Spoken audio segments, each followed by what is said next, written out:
This is the Content Marketing Podcast, episode number 181, Healthcare Content Marketing Spotlight, Working with Doctors. Hello and welcome to the Content Marketing Podcast. This is the show where we help you grow your tribe and your bottom line through insanely good content. I'm your host, Rachel Parker of Resonance Content Marketing, and today is June 30th, 2016.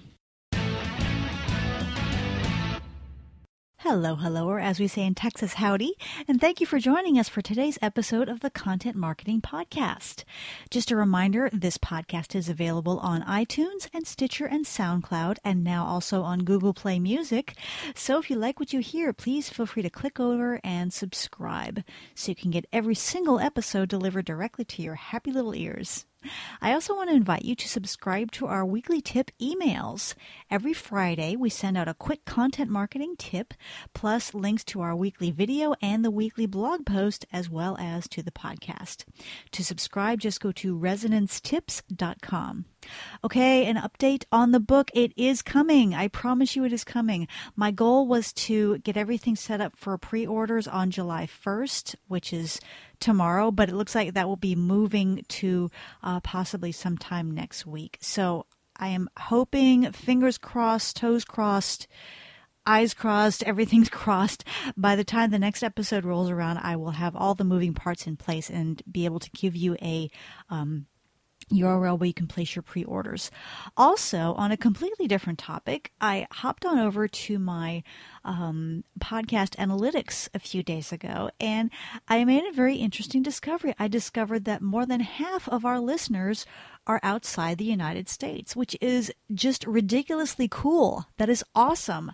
So I want to give a shout out to our listeners in the UK, in Australia, in Canada, in Denmark, in Japan. I want to say thank you so much for supporting this show. I hope y'all can understand my Texasisms, and hope y'all keep on coming back. Okay, last week we continued our month-long focus on healthcare by putting a spotlight on another vital element of healthcare content, and that is your patient stories. Now, if you happen to miss that episode, feel free to check it out on iTunes or Stitcher or various other homes or via the RSS feed. Today we are wrapping up that month-long focus on healthcare by talking about a key requirement for any healthcare marketer, and that is successfully working with doctors. But first, it's time to check in with our news feed for this week's rundown of news you can use. For the first item in our news feed, I think we can file this under somebody finally got the memo. YouTube will soon be adding live video streaming to its mobile app. So you will soon be able to pull up the YouTube app on your mobile device and broadcast live video, and then your broadcast will automatically be saved as a searchable YouTube video. YouTube launched this new capability to a very select group of users at VidCon, and it, quote, will be rolling out more widely soon. Don't know when soon is, but you know what? I'm kind of scratching my head as to why the heck it has taken YouTube so long to get in on this live video streaming trend or phase or whatever we want to call it. Just to put it into context, this whole live streaming thing became a thing, as the kids like to say. It became a thing when Meerkat launched at South by Southwest back in 2015. That is nearly a year and a half ago. And since then, we've had Periscope, we've had Blab, we've had Facebook Live, and they've all gotten a jump on Google/YouTube in grabbing that live video market share. So is this too little too late for YouTube to carve out some territory in live video streaming? I'm not sure. We'll have to see. Okay, speaking of video, Twitter has released some exciting news as well. Twitter has introduced the ability to upload longer videos on Twitter for iOS, Twitter for Android, and on twitter.com. Now, previously, that limit was 30 seconds, so you could only upload 30 seconds worth of video directly to Twitter. And now anyone can create video tweets of up to, yes, you guessed it, 140 seconds long. Isn't that cute? So yeah, just over 2 minutes.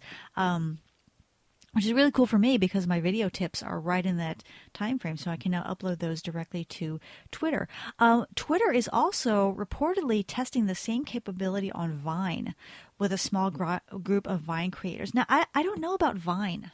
Now, Twitter, yeah, that makes sense, but that 6-second time limit that's part of the ethos of Vine. That's what made it special from the very beginning. And I just wonder, if you expand that time limit, is Vine just going to become another video platform? That 6-second limit was, it was kind of like haiku. It placed us within a very strict restrictions so that people had to get very creative. And I just wonder if that specialness of Vine is still going to be there if they talk about extending the platform.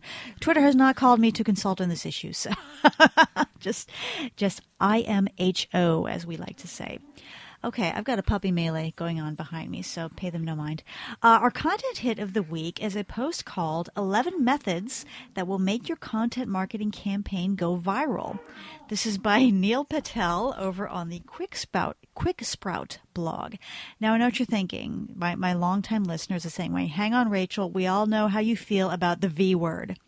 And yes, I have ranted more than once on this podcast about that word, viral. And if you haven't heard my rants, my stance is that far too many marketers are chasing this holy grail called viral, and they're doing it to the detriment of actual connection with their niche audience. So I was about to scroll right past this piece, quite honestly, until I saw that it was written by Neil Patel.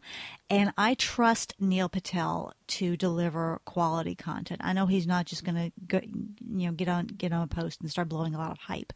So yes, while I still take issue with the V word, Neil does offer an excellent review of tactics to help us boost engagement and to make your content more shareable and more attractive. So highly recommend this post, and I will, of course, provide the link in our blog post for this episode.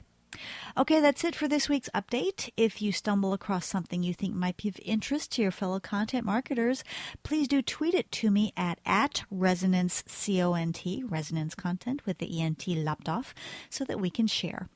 Now it's time for this week's Spotlight segment, Healthcare Content Marketing Spotlight, Working with Doctors. All this month, that would be the month of June, which is ending today, we have been focused on content marketing for healthcare. Now, if you are not in the healthcare industry, I encourage you to stick around because the insights we're going to be sharing are very easy to leverage in other industries. So, today we're talking about working with doctors. Instead of working with doctors, you might think about the subject matter experts in your own organization and how you can leverage these tactics in working with them. So, why the focus on healthcare this month? Quite frankly, it's because y'all have told me you needed help. I've had people from the healthcare world contact me and say they needed some TLC, a little industry-specific attention. And, of course, your wish is my command. So I've been working with healthcare clients ever since I started my business. Of course, Houston is we've got a huge, the Texas Medical Center is a huge hub for healthcare, and I've been working with that industry for many, many years. And even back in the days when I was working full time, I had a gig with Cardinal Health for a couple of years. So, it's nothing new to me. And when I tell people about my work with hospitals and with other healthcare organizations, they say, "Oh, you have to work with doctors," as if, I'm walking to a dragon's den every time I do that. And I've got to say, I have never had a problem working with physicians. In fact, I like working with them. I find them very, they're very straightforward. They know what they want to communicate, and they're very factual, and a lot of them are very, very nice. So today I want to share with you my top 5 strategies for working with doctors in creating content for your organization. And again, these rules are going to apply to all subject matter experts. So if you're in a different industry, these are going to help you out as well. The first thing, so let's look at a scenario where you need to create a piece of content for your healthcare organization, and you need some input from some of the doctors that you have in that organization. The first strategy I want to share is begin with a kickoff meeting. Now, I believe the main reason that content creators run into challenges when they work with doctors, and this is through no fault of our own, is that we tend to see those doctors, excuse me, my nose itches. What's that about? We tend to see those doctors as sources of information, and we don't give them ownership in that final product. We don't bring them in as a partner in what we're working on. So what I encourage everyone to do is to start off that project by bringing them in, physically sitting down and meeting with them. Now, of course, in person would be the ideal format, but if that's not possible, you can do these meetings via Skype. And if that's not possible, the phone works perfectly well. And just sit down with them and bring them in as a partner on this project. And remember, when we try to do this via email or via that kind of faceless, voiceless conversation, remember that doctors are constantly being pulled in all directions. They've got administration wants this or that paperwork. The office needs their input on patient cases. They have referrals to sign off on. I mean, it's just a ridiculous, and don't even get me started with the insurance part of everything. So they are constantly being asked for things. And the way you can set yourself apart from everybody else who's pulling at them is to sit down and make them partners in what they're doing. And the kickoff meeting is the perfect opportunity for you to do that. Which brings me to strategy number 2, explain to them what you're doing and why. Now, we are marketers. For us, good marketing is an end in itself. But, heavens forbid, not everybody sees the world the way we do, okay? Not everybody takes marketing as seriously as we do, and not everybody sees good marketing as an end in itself, as is the perspective of the marketer, especially the content marketer. So when you are, say, a heart surgeon who's in the business of saving lives, for heaven's sake, marketing really doesn't look that important. So we have to educate these partners, these physician partners who are going to help us create our content. So, the way I approach it, instead of saying we're creating this online resource for patients and we need your input, I go a little deeper. I say, okay, this resource, it's going to, number one, it's going to increase our search traffic, which is going to attract new patients to us. It's going to give referring physicians a great resource to direct people to so that they can feel more comfortable referring patients in the future. And it's also going to improve our reputation and help us compete with these other centers in the area. Really spell out what this resource is going to accomplish for the organization and how it benefits them. Remember, everybody is tuned in to the same radio station, WIIFM. What's in it for me? Okay. So we need to help them understand that this content is not just a nice to have, and it's not something to keep the kids in the marketing department busy. It's actually a strategic asset that is going to help grow the bottom line of the organization, and that's going to help them as participants in that organization. So that brings me to strategy number 3, set expectations. Once you've scheduled and you're sitting in your kickoff meeting and you've explained what you're doing and why, it's so important to set expectations. Lay out the roadmap of what you're going to do. You can tell them, okay, we're going to set up a 30-minute interview with you and whichever of their colleagues would also be beneficial. And we're going to be asking you about X, Y, and Z. And then after that, we'll produce a draft of the resource. We'll send it to you for an accuracy review. I always like to say accuracy review because, to make it clear, we're not asking for their consult on grammar or wording or any of those stylistic points, but that's just a quirk of mine. And then I tell them once we agree that the content is complete and fully accurate, then it will go to graphic design for layout, and then the web team will post it on the website. Lay it out for them exactly how this is going to go and what the final result is going to look like and when that's going to be live and start delivering results for the organization. Strategy number 4 is be prepared to defend your edits. This is another sticky point for a lot of content creators in the healthcare field. For example, if you are working with a doctor on a piece of content, upon reviewing a first draft, he or she may want to insert a whole bunch of very technical clinical details that are fully accurate and certainly interesting, but would probably not serve the target audience. Or they may want to change your very patient, friendly, easy to understand terminology with more clinical descriptions. So, in fact, one time I remember I was interviewing a heart surgeon down here in Houston, world famous heart surgeon. He actually invented a technique for dealing with heart tumors. And I was talking to him about this procedure, and he was saying, now I'm going to get a little graphic here, so I apologize in advance. But he was saying, okay, well, we do this, this, and this, and then we excise the heart. I said, okay, so you take it out.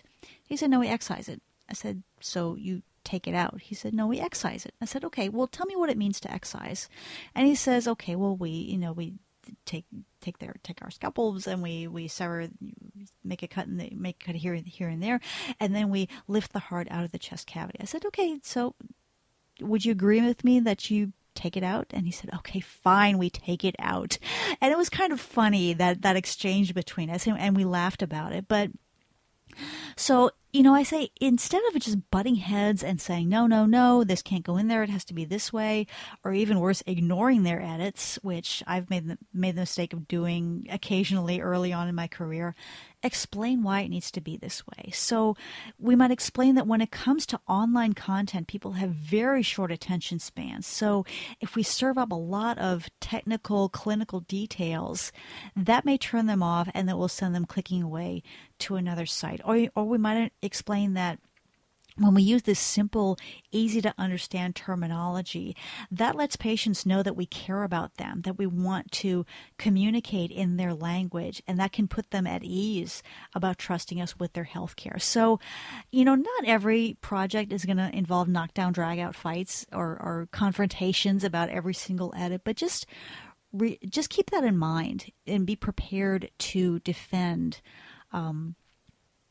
your edits and your approach to what you're working on, and just be prepared to explain it. Doctors are rational people, and they will eventually come around to respecting you as the marketing expert as opposed to the subject matter expert, and all those conversations that I've had with doctors have ended very well when I've had to explain why things have to be a certain way, and why certain edits cannot be accommodated, and things like that. Okay, so the fifth and final strategy I want to share with you is to set timelines. Doctors are busy, like super, uber, ridiculously super busy.